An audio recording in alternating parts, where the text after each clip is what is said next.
Bonjour tout le monde! Je reviens vers vous avec une petite vidéo. Ça fait longtemps que j'en ai pas fait. Et là, ça me tenait à cœur de vous partager un cheminement que j'ai pu avoir vis-à-vis de la médecine, de mon parcours avec les hôpitaux.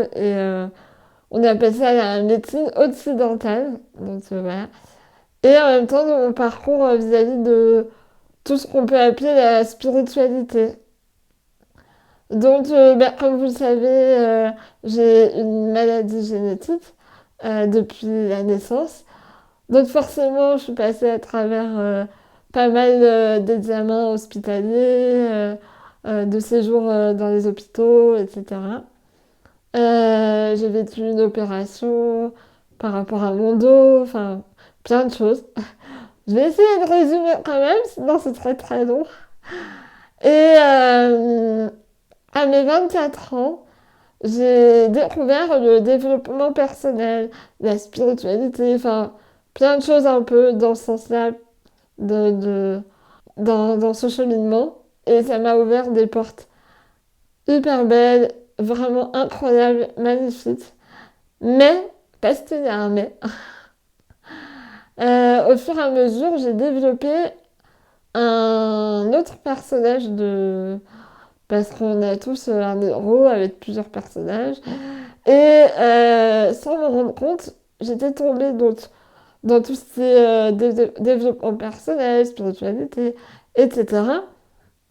Et j'ai développé une haine vis-à-vis de la médecine occidentale.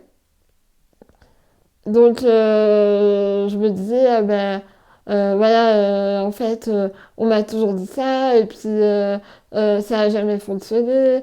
Et par exemple, j'en voulais beaucoup vis-à-vis de mon opération du dos, justement, parce que euh, on m'avait promis des choses qui... En tout cas, moi, j'ai eu le sentiment qu'on m'avait promis des choses qui, à la suite de cette opération, ne sont pas arrivées, et voire ça a même été pire physiquement pour moi. Donc j'ai jamais réussi totalement à pardonner. Enfin, pendant très longtemps, j'ai pas réussi à pardonner. Et quand j'ai découvert donc la spiritualité, etc., j'ai développé comme une certitude. Enfin, j'étais hyper sûre de moi, que ça y est, j'avais trouvé la vérité, ça y est, j'étais enfin dans la connaissance de ce qui était bon pour moi et que j'allais prouver à la médecine que ben, ils se sont plantés et que c'est tous des andouilles pour être poli. Donc voilà, mais en faisant ça, alors au début, effectivement, ça fonctionne. Et effectivement, on est les mieux placés pour savoir ce qui est juste pour nous ou pas. Et j'ai pas eu besoin de développement personnel ou de spiritualité, etc. pour savoir ça parce que déjà, quand j'étais ado, donc vers à mes 15 ans, si vous vous souvenez, je vous ai fait une vidéo où je vous parlais de mon parcours vis-à-vis de ma respiration et vis-à-vis du chant. Je vous remets le lien de cette vidéo dans la description en dessous. Et donc, j'ai pas eu besoin à ce moment-là, je connaissais rien en développement personnel, etc. Et j'ai pas eu besoin de ça pour ressentir que non, cette fois, non, je ne ferai pas d'opération en plus. Et non, tant pis, on verra ce qui arrive, mais je vais essayer d'aller chanter, de voir si ça fonctionne et si ça libère ma respiration. Et si ça fonctionne pas, tant pis, mais je savais que là, ce qu'on me demandait de faire, ce que les médecins me demandaient de faire, je savais que ce n'était pas juste. Et donc, cette fois, j'ai dit non et je suis allée au bout de ma conviction. Et bon, ben, apparemment, j'ai bien fait de m'écouter. Mais, encore une fois, là, je viens de dire, j'ai bien fait de m'écouter. Et c'est pas relié à quelque chose de forcément spirituel ou pas, on s'en fout. Tout ça, c'est que des mots en fait. Spirituel, développement personnel, Dieu, le soleil, l'univers, la vie, c'est des mots. Mais qu'est-ce qu'on ressent au fond de nous? C'est ça l'important en fait. Parce qu'après, donc, À mes 24 ans, je découvre tous ces mondes un peu plus, certains diraient un peu perchés, ésotériques, etc., énergétiques, etc. Et donc vers mes 27, 28 ans à peu près, là, j'étais tellement persuadée que c'est uniquement les personnes à l'opposé de la médecine occidentale qui avaient raison, que j'étais capable de suivre ces personnes les yeux fermés. J'avais tellement été attristée, déçue, en colère vis-à-vis de la médecine que j'avais oublié de m'écouter moi-même et j'étais retombée dans le même scénario, mais dans un autre extrême, parce qu'en fait, la médecine peut potentiellement, pas toujours, hein, mais peut parfois être un extrême, mais à l'inverse, les méthodes dites naturelles peuvent être très dans l'extrême. Et à quel moment c'est dans l'extrême? Bah, c'est quand on ne s'écoute pas, ou quand on se laisse emporter par toutes sortes de personnages, que ce soit la colère ou encore le besoin de prouver qu'on a raison aussi. Parce que nous, on est mieux en fait que les autres. C'est inconscient tout ça, mais en fait, je suis passée par là. Et, euh, et donc, vers 27, 28 ans, je découvre le régime crudivore, que je ne vous conseille pas. Mais voilà, vraiment pas. Mais après, je suis pas là pour faire des généralités. Et à la suite de ce régime crudivore, au bout de 3 mois environ, je me suis retrouvée dans le coma, entre la vie et la mort, à l'hôpital. Et alors, je trouve ça hyper drôle aujourd'hui. Et déjà à l'époque, sur le coup, j'avais vu une forme d'humour de la vie, parce que pour moi, la vie, c'est de l'amour et de l'humour. Et là où j'ai vu de l'humour, c'est que j'ai toujours été dans une colère mais infinie de ce que j'avais pu vivre dans les hôpitaux. Et donc là, je me retrouve entre la vie et la mort, à être terrorisée de finir à l'hôpital. J'étais dans des crises d'hallucination, mais vraiment, j'étais vraiment entre la vie et la mort. Quand je vous dis dans le coma, c'est une fois, j'avais des moments d'absence en fait. Le coma n'était pas le terme juste, mais j'avais des grands moments d'absence où je partais dans des sortes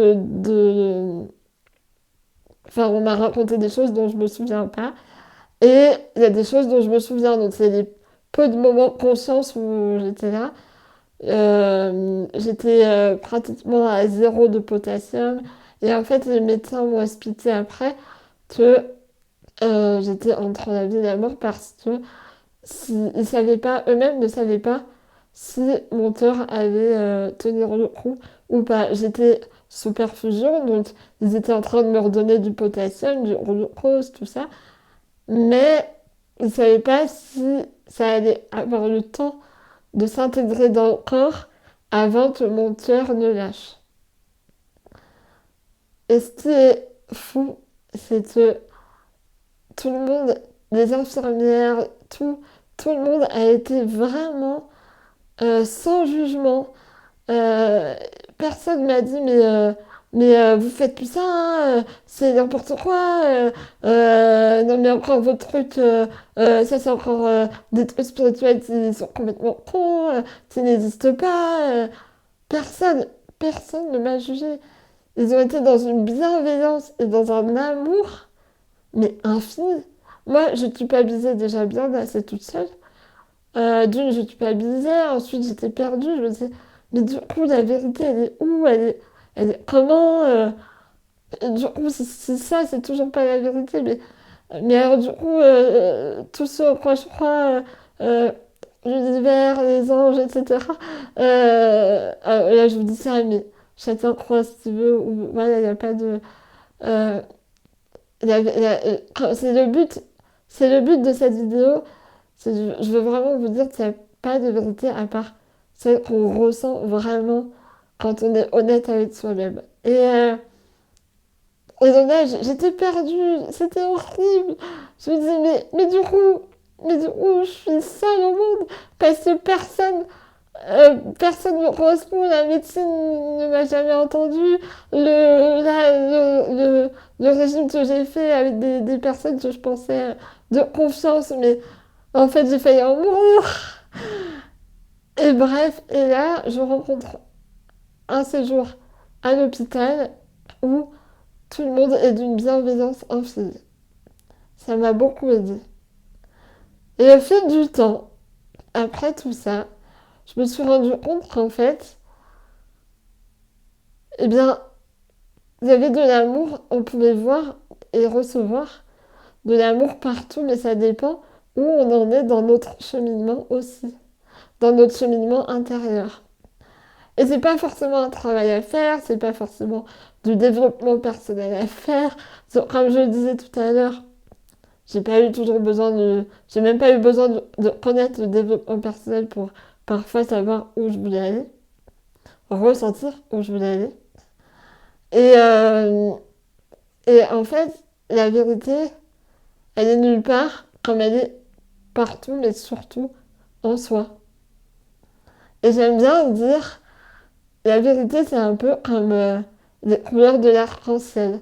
Il y a la lumière blanche, donc l'amour, il existe pour moi, ça c'est indéniable.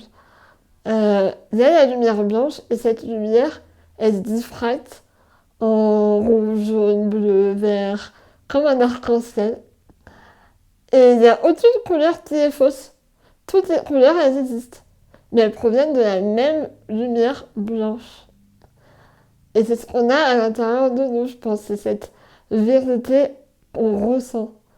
On se dit, ben là, à ce moment-là, c'est juste pour moi d'aller ici. Et je vous raconte ça parce que parfois, dans le milieu spirituel, il y a beaucoup de spirituel ou développement personnel ou tout ça, il y a beaucoup d'injonctions finalement à oui, on vous fait croire ça, oui, on veut vous mettre tel médicament, mais en fait, il faut surtout pas, mais c'est horrible, c'est n'importe quoi. Oui, on nous a menti, et oui, et c'est tous des andouilles. J'essaie de rester polie toujours. Et, et soyez courageux dans ce monde idiot. Alors, je dis pas que parfois ça m'arrive pas encore d'être touchée ou énervée un instant par quand je vois ou quand j'entends des choses. Je dis pas ça, mais là, je vais vous partager vraiment de ces cheminements encore. Au-delà de l'opération, il y a eu un moment donné où, je sais pas si vous savez, mais parfois dans le milieu du développement, etc., on dit oui, si tu veux euh, aller mieux, il faut supprimer tout ce qui relie ton énergie à ça. Donc, je vais vous donner un exemple concret. Par exemple, par rapport au handicap, énergétiquement, si tu veux que ton handicap soit moins présent dans ta vie, enfin, si tu veux avoir des chances de guérir ou retrouver des capacités, etc., physiques, eh bien, il faut, par exemple, c'est extrême hein, ce que je veux dire, mais ça existe, il y a des gens qui pensent ça. Et peut-être que ça fonctionne pour d'autres, parce que, encore une fois, ça dépend du chemin de chacun. C'est vraiment ça que je veux dire à la fin dans cette vidéo. Donc, si tu veux de moins en moins de la présence du handicap dans ta vie, eh bien, il faut supprimer ta carte d'invalidité, il faut moins aller voir les médecins, il faut... qu'est-ce qu'il faut encore? Ah oui, j'ai déjà vu des gens qui avaient complètement supprimé leur carte de sécurité sociale, etc. Pourquoi pas? Moi, ce que j'ai fait dans ce parcours-là, c'est que il y a eu des périodes de vie, et encore récemment, il y a eu des périodes de vie où j'ai complètement arrêté, lâché le... Je voulais pas faire mes suivis hospitaliers. Et je voulais pas un peu dans ce sens-là. C'est moi qui voulais pas, c'est pas je ressentais que c'est juste de pas y aller. C'est moi qui voulais pas. Je voulais pas. Déjà, j'aimais pas aller à l'hôpital. C'est pas la teuf quand on va à l'hôpital. C'est pas toujours le truc le plus agréable. Faut faire de la route. On y va pour dire que tout va bien ou alors que ça va pas. Mais en général, ça par contre, je ressens mon corps. Donc, voilà, j'avais pas envie de. Enfin, comme vous le savez, j'ai pas toujours suivi ce qu'on m'a dit. Hum, Donc, j'avais pas envie d'y aller. Mais je ressentais pas que c'était juste. C'est que j'avais envie, en gros, de bouder un peu l'hôpital. Oh bah non, moi j'irai pas, j'en ai pas besoin, hein. Puis j'ai pas besoin d'eux. Et puis, moi je les verrai, mieux je me porterai. Et à chaque fois que je voulais arrêter, ça marchait environ 2 3 ans. Et il y a quelque chose qui faisait que quand même j'y retournais. Mais du coup, j'y retournais soit pas de bon cœur, plus par un sentiment d'obligation. Et il y a une autre fois dans ma vie où j'y suis retournée par, je vais être franche avec vous, par, euh, comment on pourrait appeler ça? Un peu par dédain, d'une façon un peu hautaine, en mode, ok, je vais y aller, comme ça je vais leur prouver que ce que je fais moi naturellement, ça fonctionne.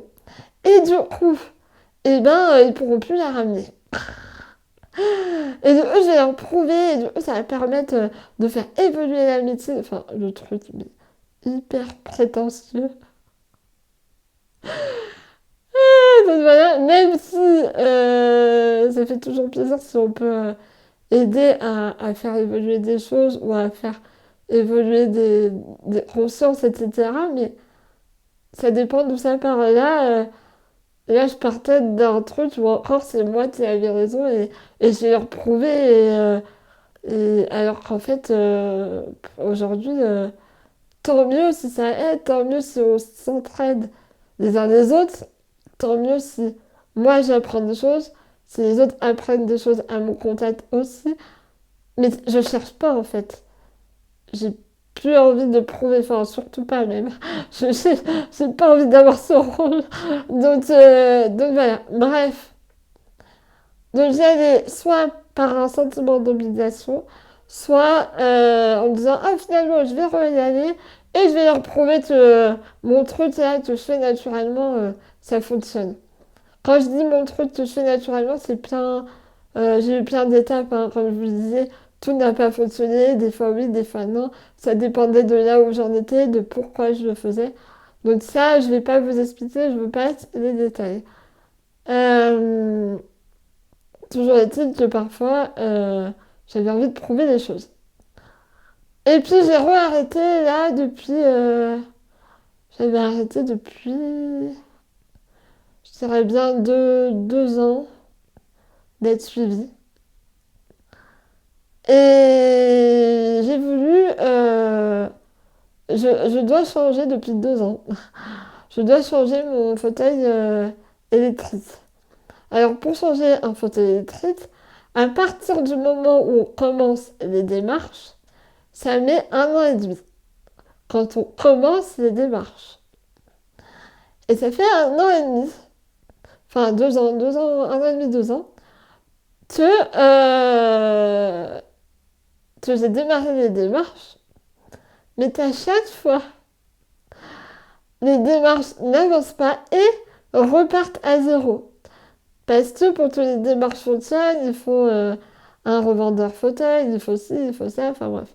Il faut plein d'éléments et il faut être dans la même région. Donc moi, quand j'ai commencé les démarches, j'étais en Dordogne.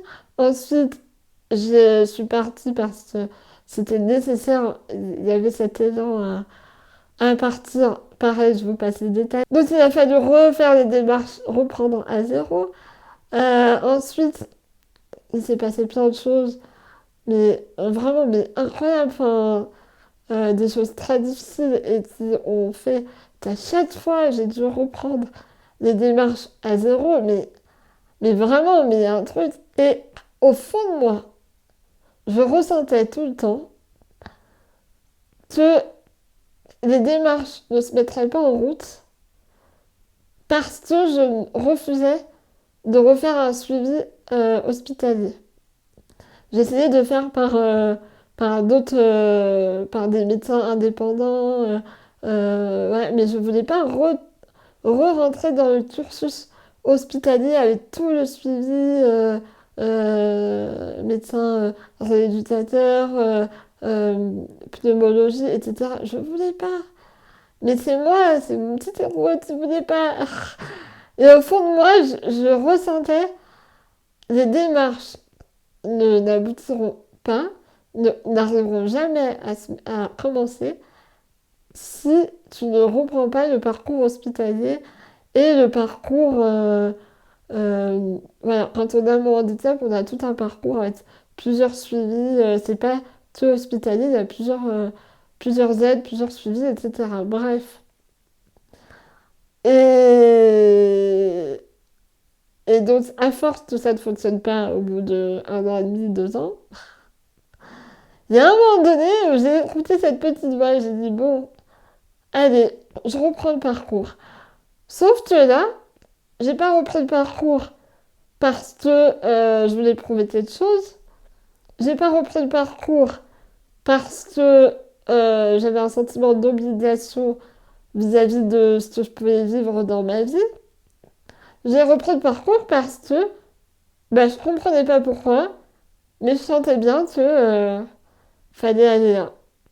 Et, et que ça débloquerait potentiellement la situation à la suite. J'ai entamé les démarches et c'est fou parce que il faut savoir qu'à chaque fois que j'allais à un rendez-vous hospitalier, je me réveillais avec une boule au ventre ou alors avec la flemme, ou cette pensée que d'avance ils vont me saouler, d'avance ils vont vouloir m'imposer des trucs, d'avance je vais être énervée, je vais les remettre à leur place. Voilà, et il y a aussi des fois où je dormais pas la nuit. Je n'arrivais pas à bien dormir, j'étais énervée, stressée, ou alors dans la peur. Et là, j'ai eu mon premier rendez-vous. J'avais des questionnements la veille, je vais pas dire que c'était complètement neutre et que j'étais enfant Bouddha vis-à-vis de ça. Pas du tout. J'avais des questionnements, mais j'avais pas d'agitation à l'intérieur de moi. J'ai super bien dormi. Et je me suis réveillée le matin, ben, je savais où j'allais. Je savais où je voulais aller. Je savais les questions que j'avais besoin de poser quand j'allais rencontrer le médecin. Et j'avais décidé que ben, il n'y avait pas de raison que ça se passe mal, que moi je savais ce que j'avais besoin de dire et que par contre, si je suis pas entendue, si une fois, 2 fois, 3 fois, je sens qu'il y a résistance en face, ben moi j'allais à nouveau être sur mes positions et dire ce que je ressens et pas lâcher ce que je ressens. Mais pas ce que je veux. C'est vraiment différent ce qu'on ressent et ce qu'on veut parfois. Parce que prendre le temps d'aller à ces rendez-vous hôpitaux, etc., évidemment que je m'en passerai. J'en ai pas envie. Mais à ce moment-là, je ressentais que c'était juste. Et donc, je vais à ce rendez-vous et vous imaginez pas, mais c'est incroyable. Enfin, à mes yeux, c'est une victoire énorme à l'intérieur de moi, de paix et de tranquillité, parce qu'en fait, ça s'est super bien passé. J'ai vu que j'étais pas dans le besoin de prouver et donc dans le sentiment de supériorité vis-à-vis du médecin, bah lui non plus, il m'a pas pris de haut. Et, et vu que j'étais pas dans la peur non plus, ou dans la colère, ou dans tout ça, ça m'a permis d'y aller avec beaucoup plus de sérénité et tout s'est super bien passé. Ça m'a permis de poser des mots justes et de pas partir dans tous les sens. Et, et ça, c'était juste waouh à vivre. Et j'avais vraiment besoin de vous en parler parce que je trouve que parfois il y a une séparation entre les cartésiens, les spirituels, les, la médecine occidentale, la médecine orientale, la médecine occidentale ou la médecine énergétique. Mais tout ça, c'est tout des mots. Et en fait, c'est des mots, c'est du jugement. Et en fait, il n'y a pas de vérité à part celle qu'on ressent. Et alors vous allez me dire peut-être, bah ok, mais comment je fais pour savoir si c'est juste ou si je fais ça parce que finalement, peut-être inconsciemment, je fais ça pour me venger ou pour prouver un truc. Bah là, je vous dirais qu'il n'y a pas mieux que l'expérience elle-même. Parce que si j'avais pas vécu tout ça, bah ça se serait pas libéré à l'intérieur de moi. Et j'ai pas fait. Alors j'ai fait des stages autour de ça, etc. Oui. Mais d'ailleurs, je vous mets le lien aussi en dessous dans la description parce que c'est des stages que moi j'ai beaucoup aimé, qui m'ont vraiment aidé. Je me suis pas éparpillée dans 3000 thérapies, mais ces stages-là, vraiment, ont été chouettes. Et, euh, et en fait, ce que je voulais dire, c'est que vous allez peut-être me dire, oui, comment je fais pour savoir si c'est juste ou pas. Mais ben, il faut vivre ce qu'on ressent à ce moment-là. Et tant pis si c'est un peu erroné. Et de toujours essayer de ressentir dans le corps, parce que le corps, bah, c'est une grande information quand même. C'est vraiment, et ça aussi, c'est un cadeau pour moi parce que mon corps ne bouge pas beaucoup, mais je peux ressentir plein de choses grâce à lui. Et on peut toujours ressentir plein de choses parce que quand je dis ressentir, même les personnes qui ont eu des accidents et qui, par exemple, ne ressentent pas leur peau, leur corps, mais à l'intérieur, on peut quand même ressentir. Donc ça, c'est fou. Et même ce que je dis aujourd'hui, bah, peut-être déjà moi, je vais continuer de faire des erreurs. Et vous, bah, peut-être, oui, peut-être que parfois vous allez faire des choses alors qu'en fait, c'était un peu de l'ego ou de la colère, du jugement, de besoin de prouver ou de croire que nous, on a raison. Peut-être on va faire cette erreur-là, mais j'avais besoin de partager cette vidéo parce que si ça peut faire un petit raccourci à au moins une personne et qu'elle se dise ah ouais, j'avais pas vu des choses comme ça. Et si je peux lui éviter, par exemple, de finir à l'hôpital entre la vie et la mort, bon bah c'est pas mal. Voilà, et d'enlever ce jugement vis-à-vis d'un côté ou de l'autre, en fait, c'est juste à un instant T. Et, et, et ce que je voulais vous dire aussi, c'est que, en plus, depuis que j'ai repris tout ce parcours vis-à-vis du handicap, au lieu de me laisser compter par les croyances de si tu te mets trop dans le parcours du handicap, tu vas toujours rester dans ce carcan handicapé. Alors déjà, j'ai envie de dire, et alors, quelle est la honte à être handicapé? Déjà, hein? Parce qu'il y a beaucoup de choses dans le milieu spirituel où quand on arrive à mettre un handicap, c'est gênant, en fait, ça dérange. Ça vient secouer à l'intérieur des personnes. Parce que, oh là là, elle est en fauteuil, mais un esprit sain dans un corps sain, comment je fais ma thérapie, moi, maintenant?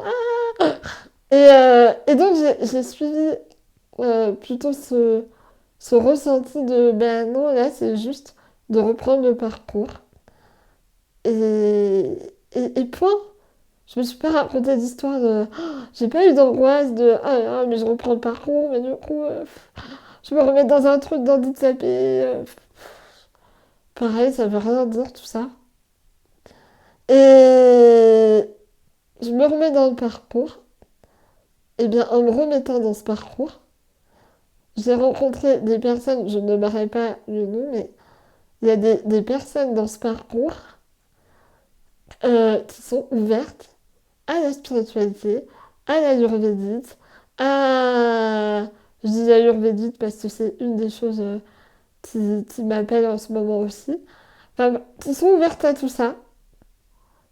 Et à la base, la France rangeante il y a 3 ans, elle n'aurait jamais cru rencontrer dans ce parcours-là des personnes ouvertes à ça.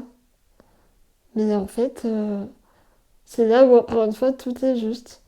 Quand on ressent que on doit aller quelque part, ben, point, on ressent. Il n'y a pas à commencer à faire fonctionner le mental, à se dire, ouais, mais si je vais là, mais du coup, je trahis la spiritualité de ci ou de ça.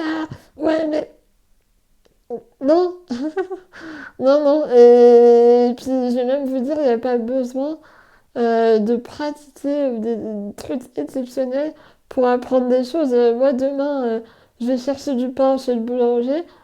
Ça se trouve, il va me dire un truc, ça va me libérer le cœur. D'ailleurs, j'ai un exemple, j'ai un vrai exemple. Euh, je vous en parlerai un peu plus une autre fois, je pense. Mais, enfin, plus en détail, je veux dire. Mais par rapport au handicap, j'ai toujours eu le sentiment d'être un poids.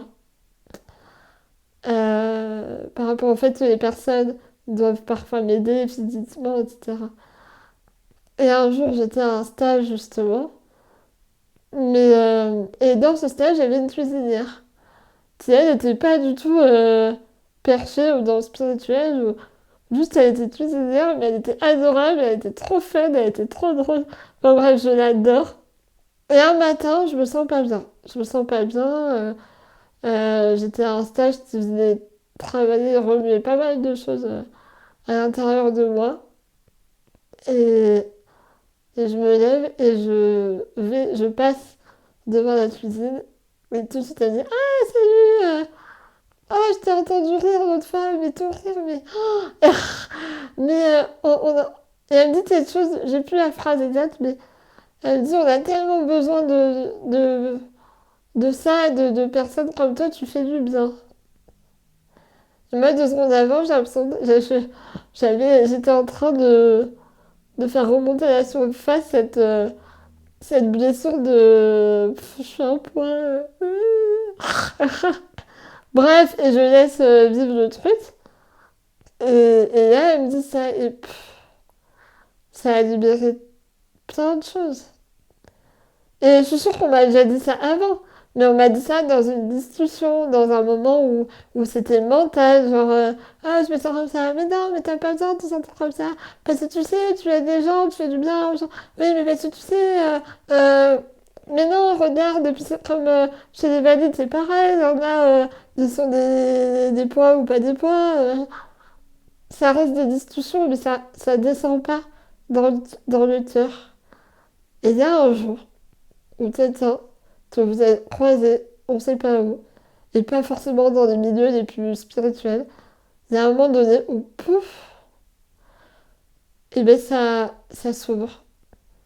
Et on se dit, ah, ça y est, ça s'est libéré.